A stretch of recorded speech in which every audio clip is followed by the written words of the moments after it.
2 days ago, I had a company call me, and they've got phenomenal technology. They've outsourced a lot of their work, all sorts of tools, but they have a 58-to-1 ratio between interview and hire. So even though they have all the technology doing the dirty work, in the end, the result is terrible. So I think the bottom line is AI tools are here and they can be effective if we use them right. If we use them to maybe streamline some of the redundancies, like whether it's helping to formulate an email or whatever it is to mass communicate with an audience. But the reality is the best communication is going to be with those that give you one-to-one time. And if AI isn't leading you to one-to-one time where you can build a relationship, I think it's not going to work.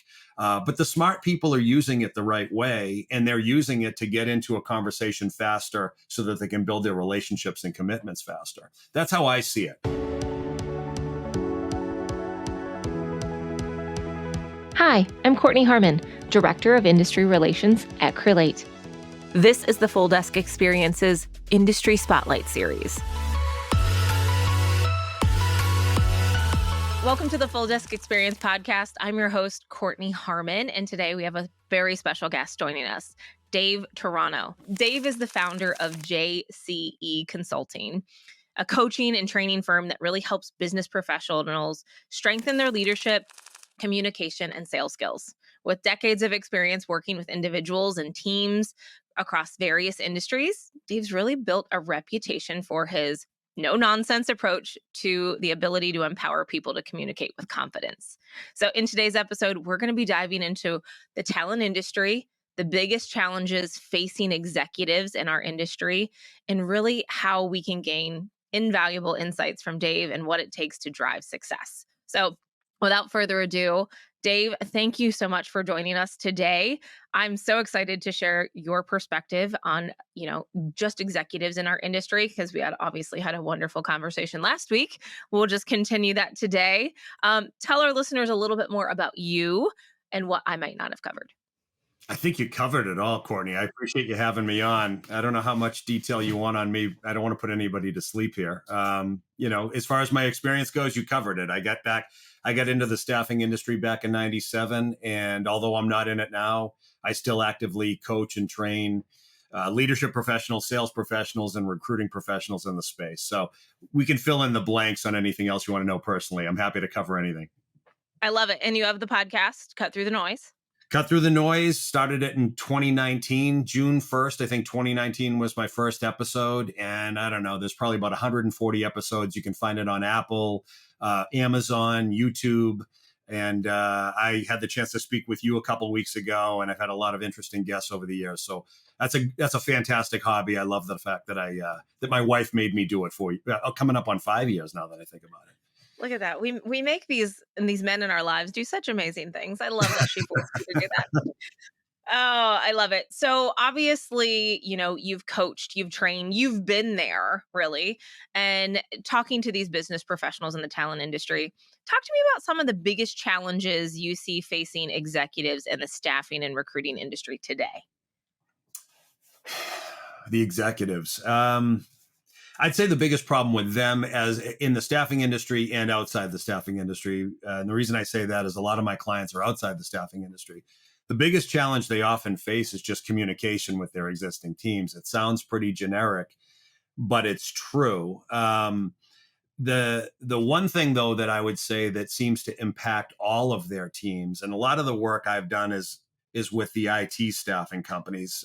That's where I come from. That's my background. But the challenge that I've noticed that their teams are facing is there's a lack of communication with their candidates. There's a lack of communication with their clients. And although technology has evolved exponentially over the years since you and I probably got into the business. I mean, when I got into the business, we were hand delivering resumes and faxing resumes.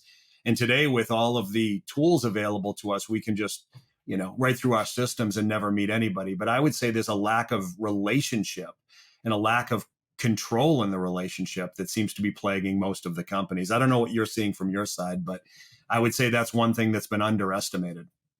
I agree with you. Now, how do you think AI is going to play a role in this whole communication thing? I mean, it's great. It's this shiny new object. It helps us. I mean, there's its pros, but how do you think that's going to impact the lack of communication we already have today?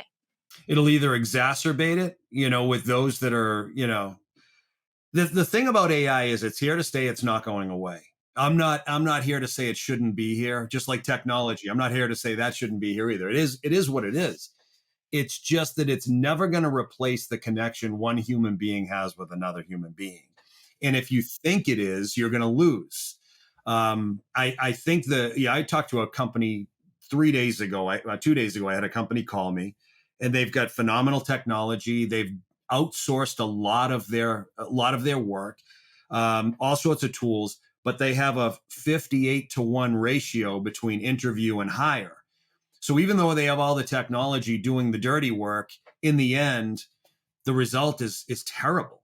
So I think the bottom line is AI tools are here and they can be effective if we use them right. If we use them to maybe streamline some of the redundancies, like whether it's helping to formulate an email or whatever it is to mass communicate with an audience.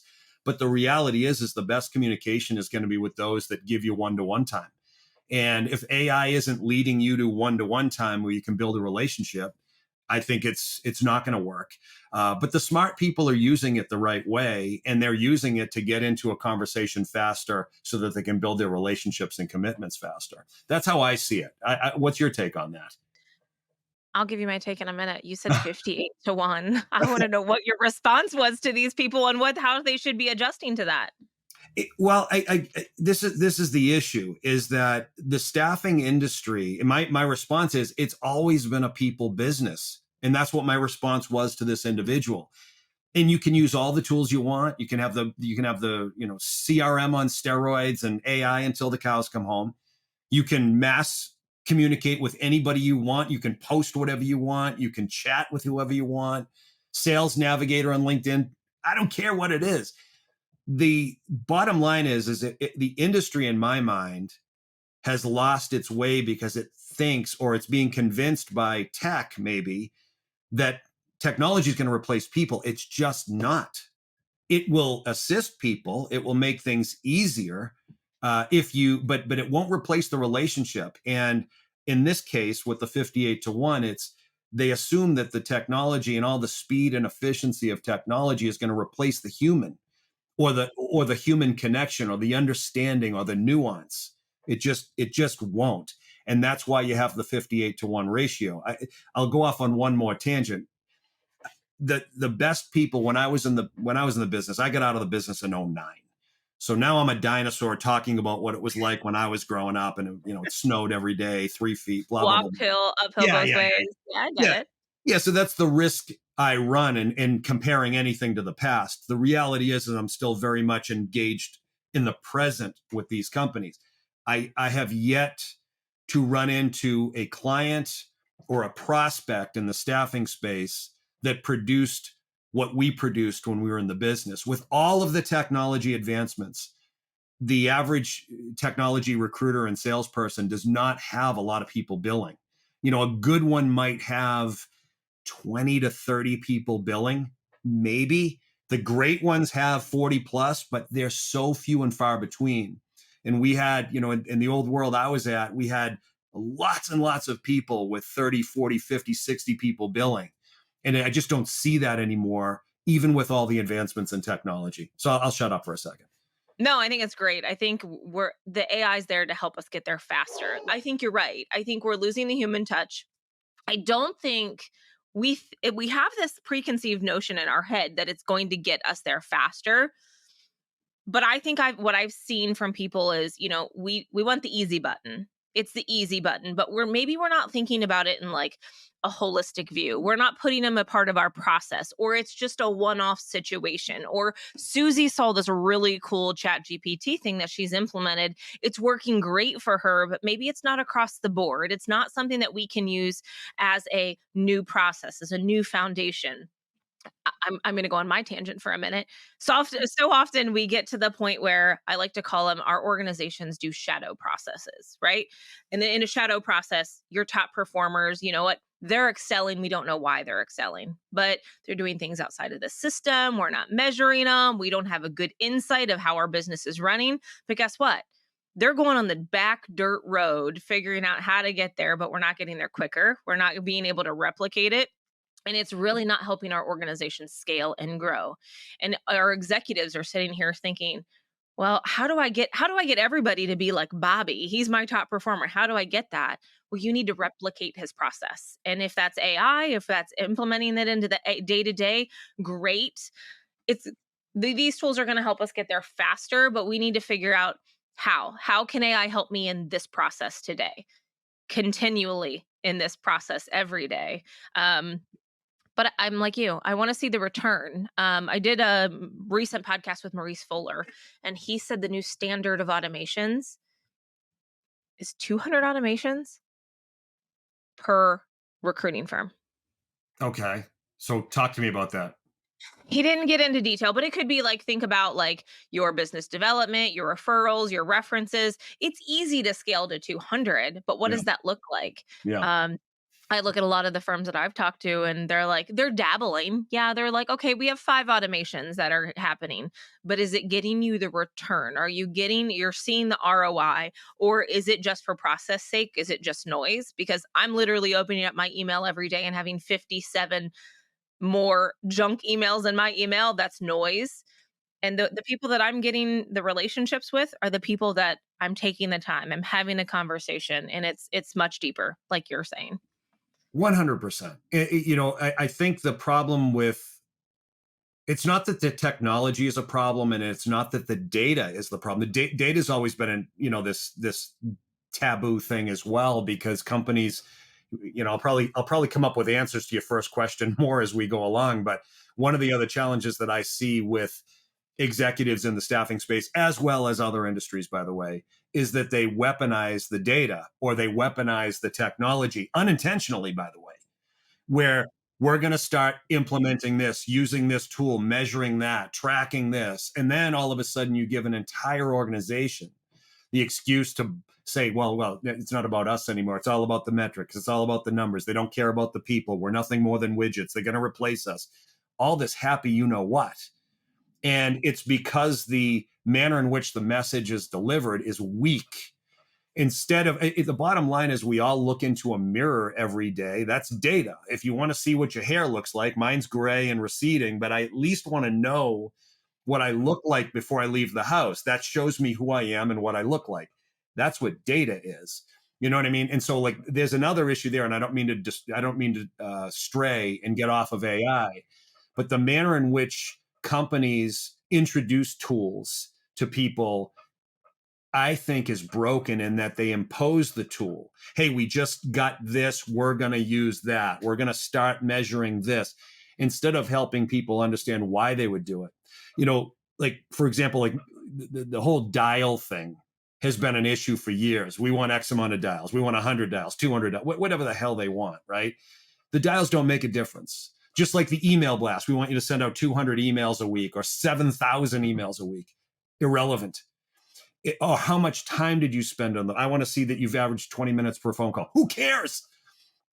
But there are really well-intentioned executives that think this stuff matters, and they're driving this thought process into their people, and it's a total miss. I always looked at it from the perspective of, and I've told this story a million times.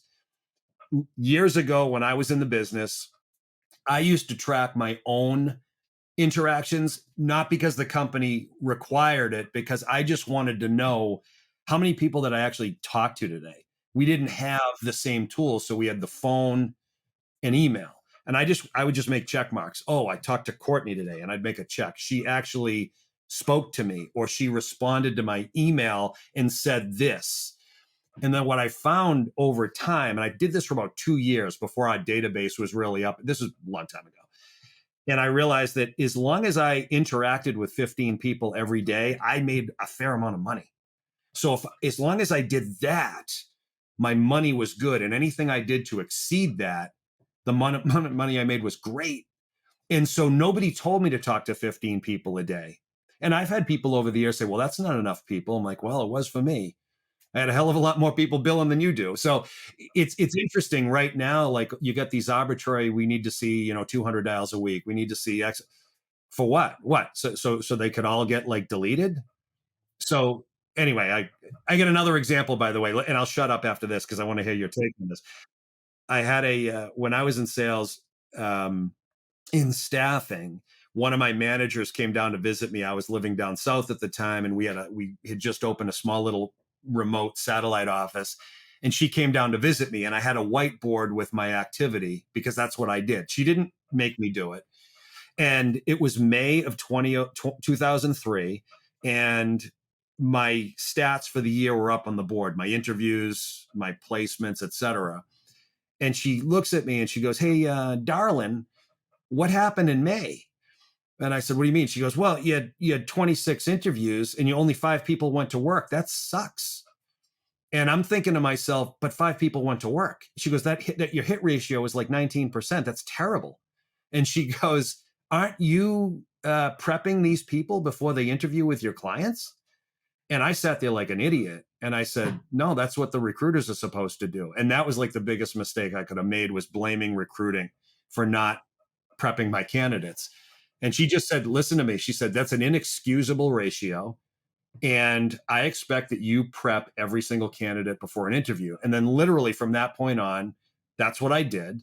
And then the hit ratio was always 50% or better, as long as I prepped 50% or better. And I could also screen people out. So I'm just thinking about data and best practices, which, by the way, still apply today. Anyway, you go. No, I love it. This is a good question I ask a lot of people because, as working at MRI and through franchise ownership and seeing how people were holding their teams accountable, they have their chip boards. I'm a person, I like to know my stats, but I think that comes from my sports background. I want to beat myself. I don't necessarily want to, yeah, of course I want to beat someone else too, but I want to be able to beat myself, better myself. I saw so many offices there and then the following organization I was at that were just holding numbers as arbitrary, as big brother, as well, this is how our system, or this is what we have to do to make our system better, aka it's going to create revenue. But in reality, the process that was broken is one that was on the back end. There was actually a term, it was called talent in chair. And I did coaching with the people in the organization. And I'm like, well, what does this mean to you? Because our leadership team was judging this one talent in chair metric to be like, this number needs to go up. And if this number goes up, this equals more revenue. And it's like, okay, that's great. And out of 12 coaching appointments in 1 week, 6 of those 12 had different answers for what the definition was for talent in chair. So these executives were basing this number that was changing their business, that their people needed to do, but they all had different definitions of it in the long term. And it was really trying to understand. A lot of the times, the reason it happened was we had people that were top producers. They moved into management. They didn't understand how to manage. They didn't understand the training that went into it. And they didn't understand how to hold their people accountable to have those conversations on a weekly. Therefore, we were in that position. So I think a lot of it, do you see the same thing from outside of talent as well? The industry of, you have your top producers. They did well. Guess what? You're in management. Congratulations. I'm not going to give you no training. Go on your leadership route. Do you see that across the board? I do, but I do have some additional comments on that. Okay. The whole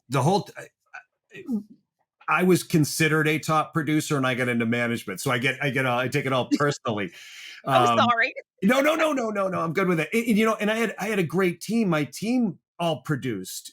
I don't know that there were, for the most part, 80% of that team was producing really well at all times.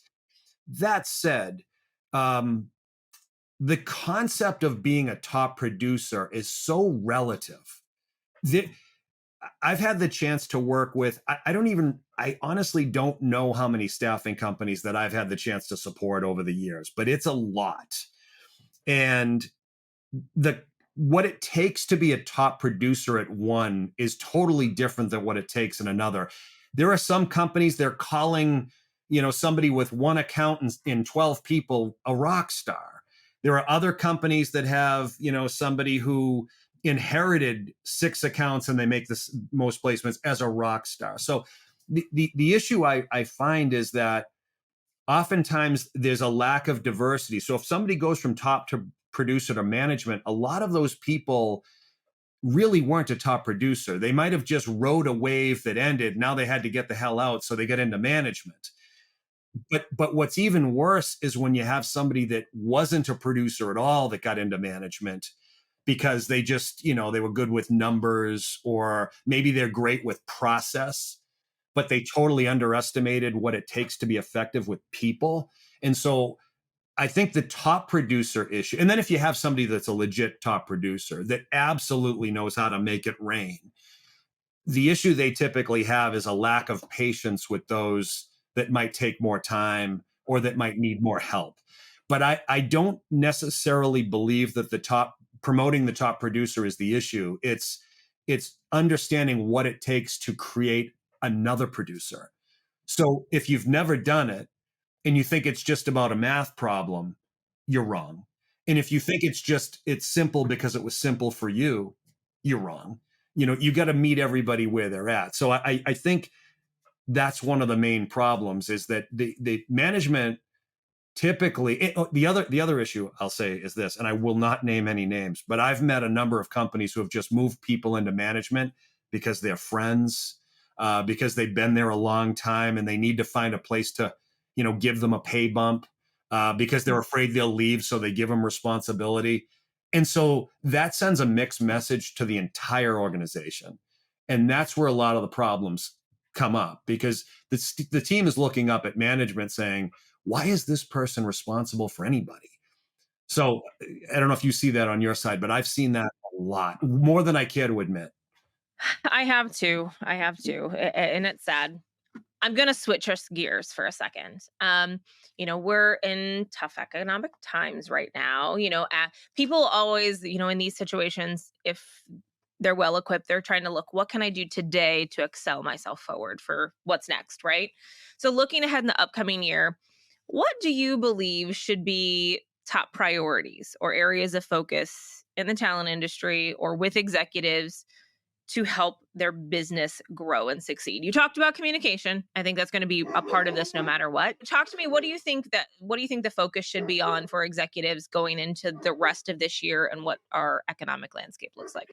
I think the first thing always is, where do you want to go? Like, what are you trying to do with this company? Are you looking to just maintain status quo? Are you looking to grow it? If so, where would you like to grow it? Would you like to expand the geography? Do you think that the existing client footprint needs to be expanded? Would you like to get into a totally new industry? Maybe you've only serviced financial services and pharma and you want to get into healthcare. Like, what is it that you think you want to do? And how clearly have you articulated that to the team? So that's the first thing. Is, are you clear on what you want? Are you just building a lifestyle business? Do you just want people to maintain what you have? So I think it starts there. But the other thing is, I think you also have to know where you're at. Every executive ought to know what the current state of their business is. Just because you have, 5 great accounts that spend a lot of money doesn't necessarily mean that those accounts view you as a valuable resource. So where do you stand with them? What do they think of you? What's the long-term potential with them? Are they trying to get rid of you, or are they trying to introduce you to more opportunity? So I think there's just a general awareness of where you're going and where you're at, and then from there, it's easier to make decisions. Do we have the people now that can get us there? Do we need to realign people to focus in this area or that area? So and then to give them the support and resources to get that stuff done and get out of their way. So I don't know if that's too generic an answer for you, but that's the first thing that comes to mind. No, I think that's great. Are you seeing people like pivot? I mean, I don't know about you, but I think I've seen a lot of people have to refocus on business development. And we oftentimes we're thinking that we have to find new logos, and that's not necessarily the case. But I've seen a focus shift on focusing on candidate experience, where we've not really paid attention to that as much in the past. We're now focusing on, maybe developing key accounts better. We're focusing on new logos. There seems to be a shift, obviously, because we're not drowning in the talent that's coming at our door and kind of that flood of people. Do Mhm. you see any changes in that regard as you're working with executives and their shift in their business? I think the biggest narrative that I've heard over the last few years is we got really comfortable and complacent during the pandemic. We rode a wave, business fell into our laps. We made a crap load of money. We took advantage of the PPP loans. We have the best years ever. And now that things are changing, we don't have the skills, or we've lost our skills to sell and create new opportunity. And I question whether they had them to begin with. But I think that's where the focus is now, is how do we initiate within our current client base, or how do we add if our current client base is going away or receding? How do we go find new ones? And that, to me, that's where the focus is. And a lot of them are scared. And I don't understand. So you talked about AI, and we talked about technology and all this stuff that's available to people. I mirror screens when I coach people, salespeople in particular. I'll mirror my screen with them. We'll pull up LinkedIn, for example, and I'll say, well, tell me about this client, or tell me about why you want to get into that company and how you're going to go do that. I was talking to a guy recently, it's like 6,000 or 6,500 LinkedIn connections, and we started to go through them. I must have gone through 20 of them randomly. He didn't know any of them. So even though he has amassed connections, and he's using his tech, and he's sending out his automated emails and all that stuff, I'm like, no one knows you, and you are afraid to talk to them. So I think that's really where the companies are focused, is how do we actually engage somebody to want to have a dialogue with us. On the recruiting side, the trap is they feel like they have to have the perfect jobs. On the sales side, they feel like they have to have a ton of candidates. And the reality is you don't need anything. And it's accepting the fact that you can actually initiate a communication or start a relationship with somebody with nothing in your hand. And that's what's missing. I inside and outside of staffing is, there's a fear to communicate. There's a fear to initiate. There's a reluctance to ask a question. And the other thing I'll say, and I'm happy to expand on it later, is I think it's an industry that's fallen into the trap of needing and wanting and trying to find stuff instead of giving and referring and helping. It's gross. It's gross. So I think that's where the focus needs to be, and it is there, but there's a fear associated with it, if that makes sense. That makes complete sense. Talk to me more about the giving versus, we always, when we make a phone call, we feel like we have to provide value, but value is not necessarily a quantifiable thing. It's not necessarily something in our hand today. It could just be the value in the questions that we're asking to help them understand their business better or understand their market better. I 100% agree with the fear. Okay, so let's talk about how do you overcome that? I guess let's start there, and then I'm going to go back into the giving thing, because there was a few things to dissect with what you just said. Well, I think with the fear, it's all an individual thing. Everybody has a different level of self-confidence, self-esteem, belief in their value. Some people feel like if they're new to something that they can't have the conversation because I'm new and I'm still learning. Other people are afraid that they can't deliver. I know what I'm doing and I've been around a long time, but our recruiting team can't find anybody. So I don't want to make this call. Recruiters might feel that way about salespeople. I've got candidates that buy into me, they're loyal to me, but you can't get feedback from your client. So there's a fear to initiate on that end. So that's where a lot of those are common fears. Some people are just afraid, like on the recruiting side, they're afraid to even ask for a reference. And most of them ask for the reference wrong. They feel like they have to earn the right to see if the candidate is competent. So they don't ask because they don't want to burn through them. And you've got candidates afraid because they think the recruiters are going to pirate the reference, or they're going to, here, I've given this reference to 9 recruiters and I haven't gotten a job. I don't want to waste this reference's time. Like, so fears and associated with that stuff.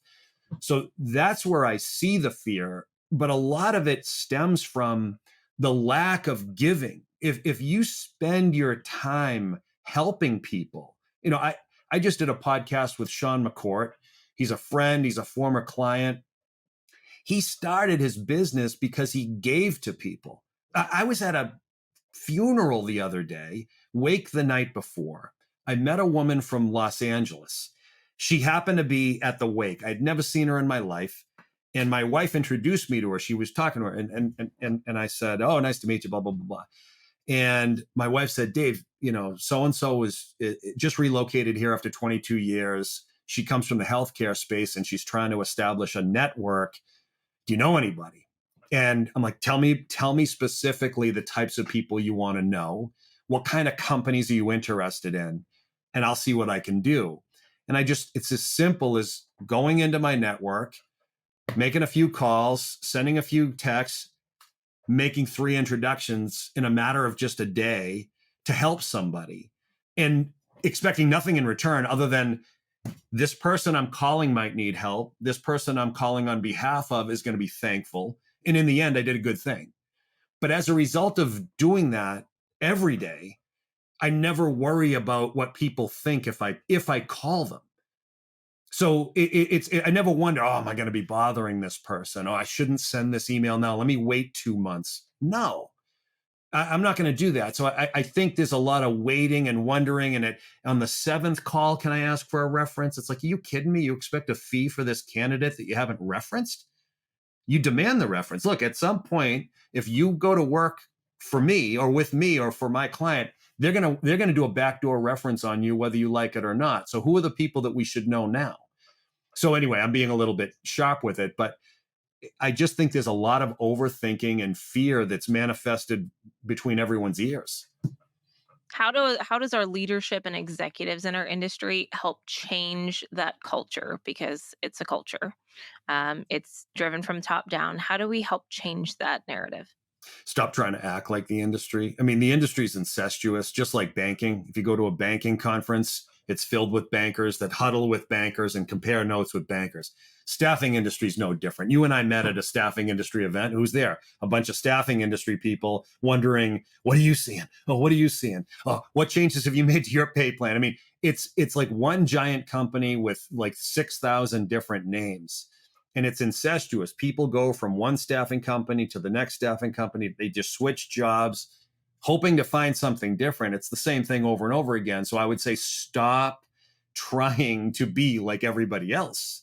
Your business is you and your ability to establish your unique relationships with your candidates and clients. It has nothing to do with anybody else.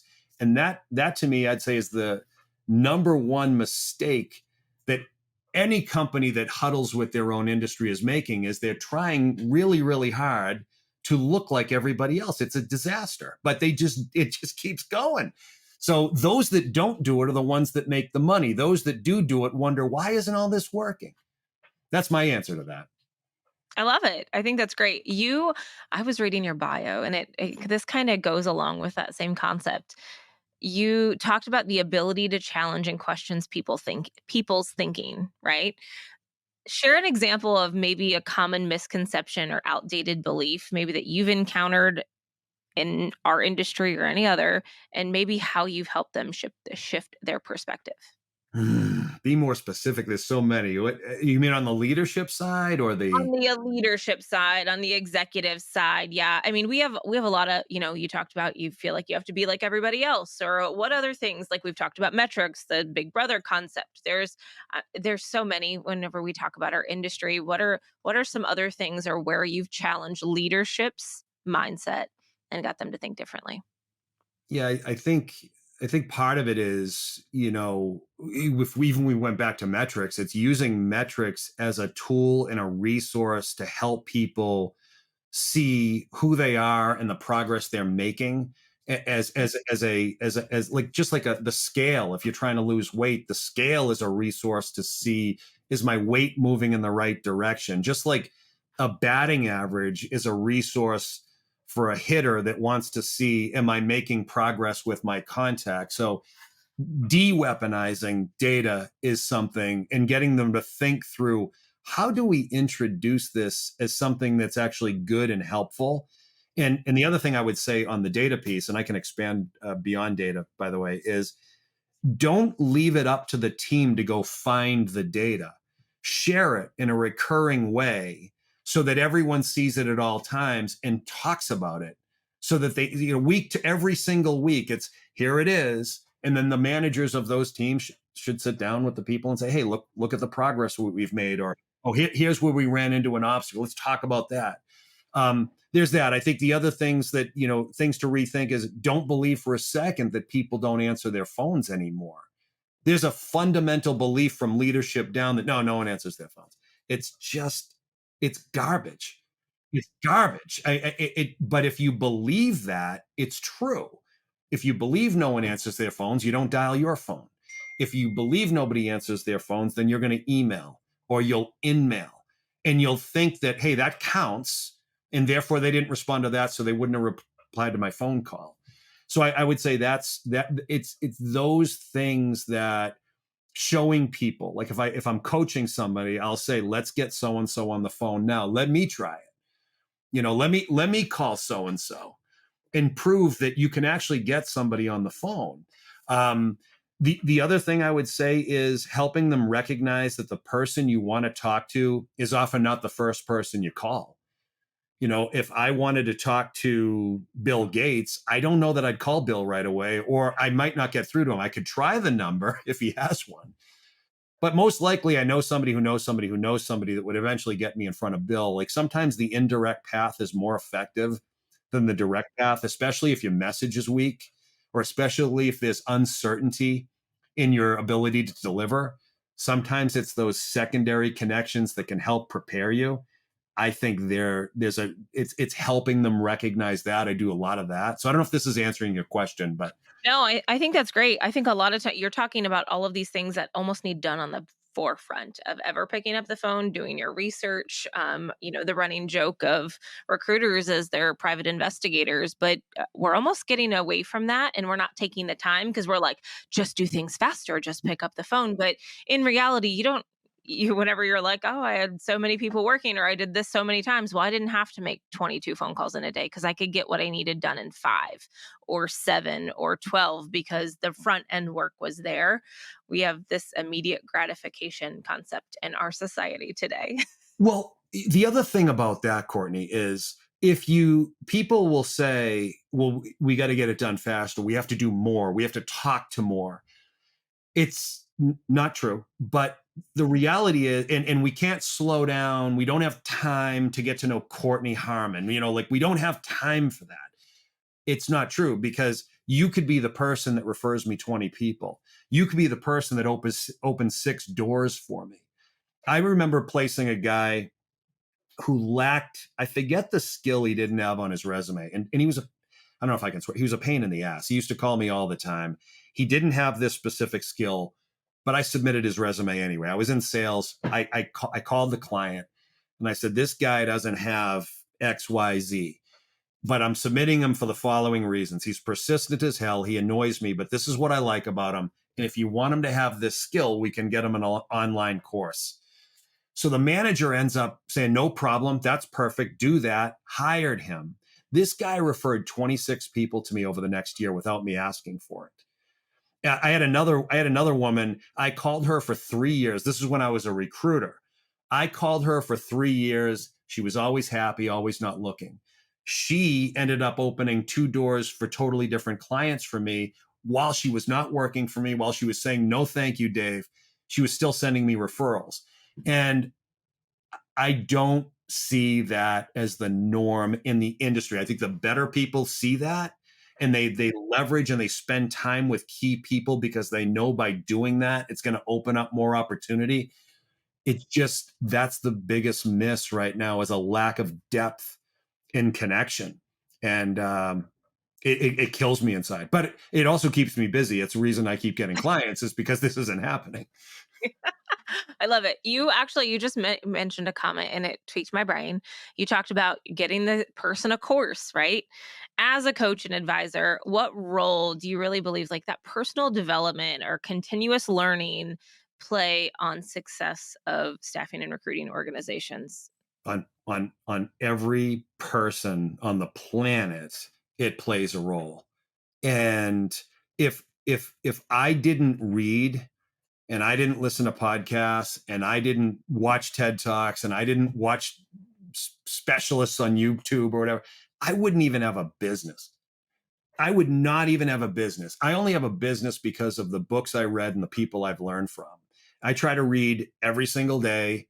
I listen to a podcast or two every single day on my walk and during my workout.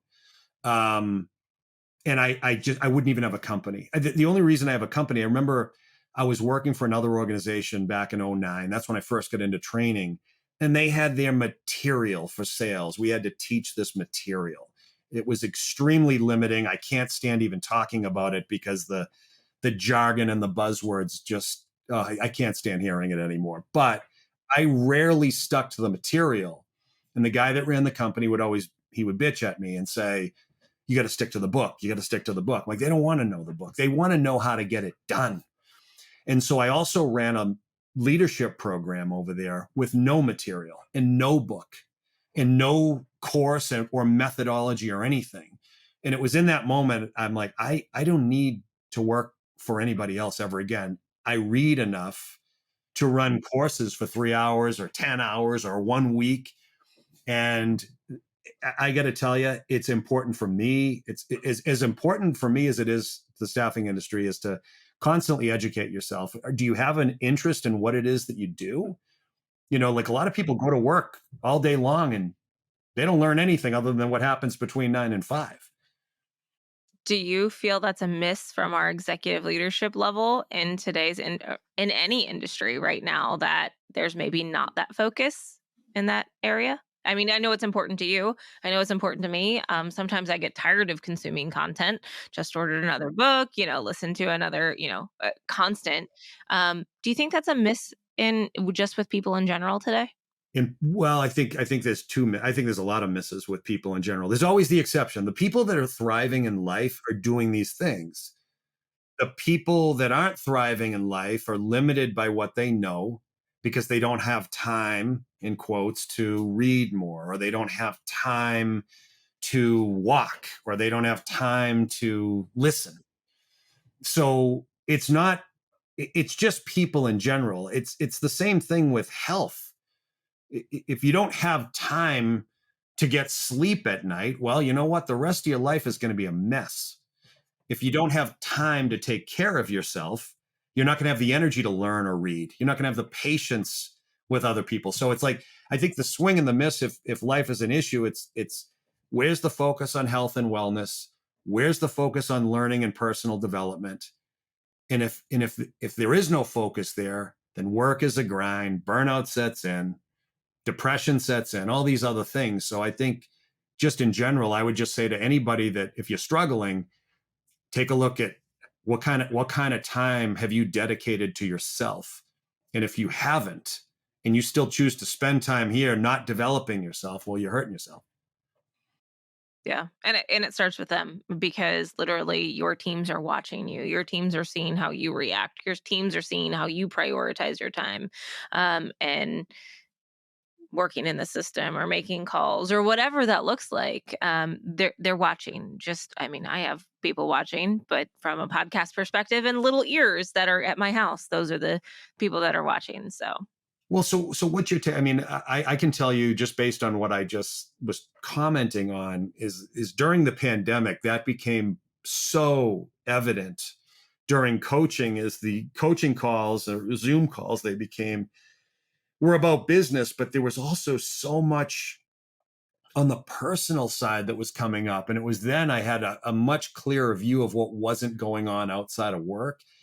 And now that we've kind of gotten back to normal, in quotes, it's still very much in the forefront as there are people who their stuff isn't organized outside of work, and often work gets blamed. What have you observed there? I'm curious on your, because the reason I bring it up, by the way, is I can only be as effective as somebody's willingness to take care of themselves. And that's usually where every coaching relationship starts: is, are you taking care of yourself or not? Because if you're not, you're going to hurt everybody in your company, and I'm never going to get anything done with you. So it's about getting their mind right and their body right. But I'm curious, what have you observed? I think I think COVID made people more human in the idea of realizing what's outside. You're right. You have 3 kids at home, you're balancing that plus work. I get that. You kind of got a glimpse into the window, which was interesting because that's people's why. You go to the golden circle, you go to the why. That's what makes me tick, is the 2 little sets of feet that are running around this house beyond my husband and myself. Um, but I also think you're absolutely right. Um, I'm a person, if it's not in my calendar, it's not prioritized, it doesn't get done. And that goes from baseball, softball practice to appointments to uh, personal development for myself to taking my kids to appointments to taking my kids to lessons.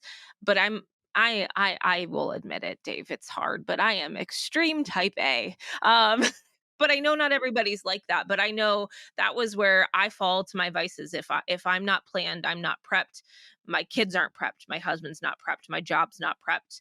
um, it will go to hell in a handbasket if I'm not prepared. So I 100% agree with you. But I think that it's sometimes hard as things are spiraling. People have a hard time grasping that. And my advice to you is start with one straw at a time. I know it's a big bale of hay, it's all over the place, but start with the one thing that you can control and try to pick them up piece by piece. Right. And everything you just said is so critical. And some would say, well, life isn't all about work, and life isn't all about being on a schedule. But and that's 100% true. Um, I personally I carve out downtime every single day. I have downtime. I decompress. If I don't want to do something, I don't do it. I also work for myself, so I've got a little bit of latitude there. Um, but an unscheduled life can become incredibly complicated and hard. So I love what you said about the scheduling. It's actually, it creates, it takes your brain off the hook. You don't have to remember things, and I think in a lot of ways that's what helped me relax my mind years ago, was using my calendar. So to hear you say that, I think it's a tremendous tool. And the other thing about the tools is share that calendar with your colleagues, share that calendar with your manager, and vice versa, so that everybody can see what's going on. It's when people, we started off with the clarity of message, but when people don't know what's going on, or they're unsure or confused, chaos and negativity set in. And so it's gotta, like, and sometimes just creating that organization and a calendar creates clarity for people. It's not micromanagement, it's clarity, unless you're trying to hide. So I And just if you don't create a narrative as a leader in your organization, the narrative will be made whether it's true or not. You are absolutely right. absolutely, I absolutely. love What it. haven't what haven't I answered for you? What else are we covering? You know what? I guess my last question is very generic. Where we are today, what is the one, if you had to focus on one thing for our leaders in all of our industries, specific, of course, specifically staffing, what would you tell them to put the focus on going into 2024, the rest of 2024? What's the one thing? Get to know your people, because in my experience, the average employee and the average company, inside and outside of staffing, does not feel known or understood or recognized by the people in charge, right or wrong. If I work with an organization, I usually end up working with the entire organization. It could be a couple hundred people at times. And as a result of that, I end up talking to lots and lots of people. And even people that are succeeding will often say, so and so doesn't quite get it. And so is their boss or their VP or their CEO. And I would just say, don't assume that your people feel understood. Don't assume that at all. Go get to know them, and give them the space to give you honest feedback. If you're not doing something, or they want something more of you, or they're bothered by something, give them the space to communicate it. I've had plenty of leaders say, my people don't talk to me, or they don't share this. And I had one guy say to me, I don't always know where they're coming from. I'm kind of suspicious that they don't come to me. I'm like, what if they did come to you? What if they told you were the problem? Would you take it personally? He goes, I probably would. I'm like, well, there you go. That's the problem. So that's what I would say is get to know your people. I love that. And I love that's not just about your clients and your candidates. That's the third audience we often forget about, that we often, it affects our business the most, is the people that work for us. It's the people that we work with day in and day out. And we often kind of put them on the back burner and assume it's fine. I love it. Dave, thank you so much for joining me today. I love your insights when it comes to executive roles. For our listeners who want to learn more about Dave's work, or connect with him, you can visit his website. Dave, I believe it's jcegrp.com. Is that correct? That's correct. I will put that as well as your LinkedIn profile in the show notes for our audience members. And for those of you who aren't already, be sure to subscribe to the Full Desk Experience and Cut the Noise with Dave. And we'll enjoy hearing more from us and other industry leaders in the future. Dave, I appreciate all of your time today, and thank you very much. You're welcome, Kortney. I enjoyed it. Thank you.